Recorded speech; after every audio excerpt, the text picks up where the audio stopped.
আমি যখন ছোট ছিলাম খেলতে যেতাম মেঘের দলে। একদিন এক মেঘ বালিকা প্রশ্ন করলো কৌতূহলে, এই ছেলেটা, নাম কি রে তোর? আমি বললাম, ফুসমন্তর। মেঘ বালিকা রেগেই আগুন, মিথ্যে কথা, নাম কি অমন হয় কখনো? আমি বললাম, নিশ্চয়ই হয়, আগে আমার গল্প শোনো। সে বলল, শুনবো না যা, সেই তো রানী, সেই তো রাজা, সেই তো একই ঢাল তলোয়ার, সেই তো একই রাজার কুমার পক্ষী রাজে, শুনবো না আর, ওসব বাজে। আমি বললাম, তোমার জন্যে নতুন করে লিখবো তবে। সে বলল, সত্যি লিখবি? বেশ, তাহলে মস্ত করে লিখতে হবে, মনে থাকবে, লিখেই কিন্তু আমায় দিবি।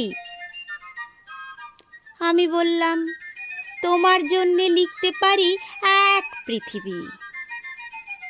লিখতে লিখতে লেখা যখন সবেমাত্র ২-৪ পাতা, হঠাৎ তখন ভূত চাপলো আমার মাথায়।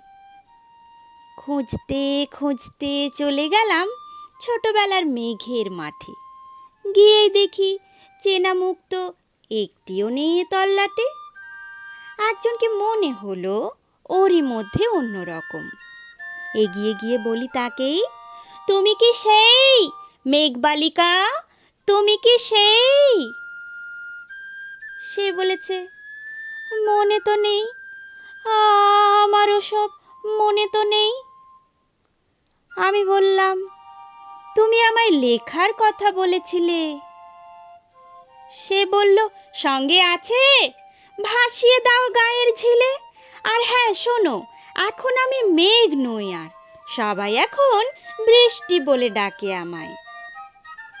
বলেই হঠাৎ এক পশলায় চুল থেকে নখ আমায় পুরো ভিজিয়ে দিয়ে অন্য অন্য বৃষ্টি বাদল সঙ্গে নিয়ে মিলিয়ে গেল খরস্রোতায়, মিলিয়ে গেল দূরে, কোথায় দূরে দূরে। বৃষ্টি বলে ডাকে আমায়, বৃষ্টি বলে ডাকে আমায়, আপন মনে বলতে বলতে আমি কেবল বসে রইলাম ভিজে একসা কাপড় জামায়, গাছের তলায় বসে রইলাম।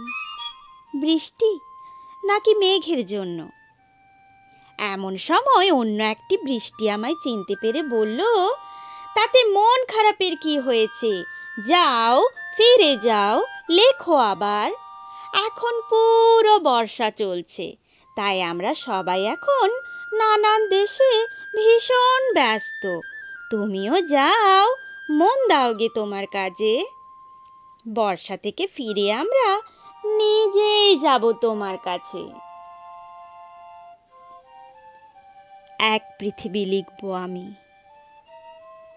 এক পৃথিবী লিখবো বলে ঘর ছেড়ে সেই বেরিয়ে গেলাম, ঘর ছেড়ে সেই ঘর বাঁধলাম গহন বনে।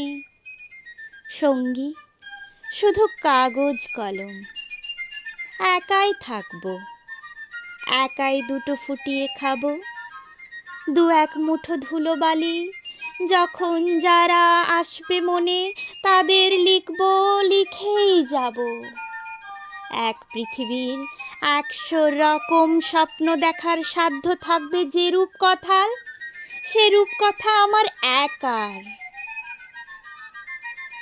ঘাড় গুঁজে দিন লিখতে লিখতে, ঘাড় গুঁজে রাত লিখতে লিখতে, মুছেছে দিন মুছেছে রাত, যখন আমার লেখবার হাত অসাড় হলো, মনে পড়লো সাল কি তারিখ, বছর কি মাস, সেসব হিসেব আর ধরিনি।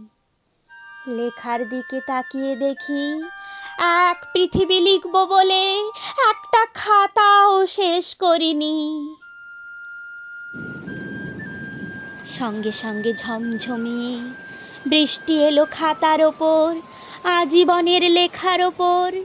বৃষ্টি এলো এই অরণ্যে, বাইরে তখন গাছের নিচে নাচছে ময়ূর আনন্দিত, এ গাছ ও গাছ উড়ছে পাখি, বলছে পাখি এই অরণ্যে কবির জন্যে আমরা থাকি।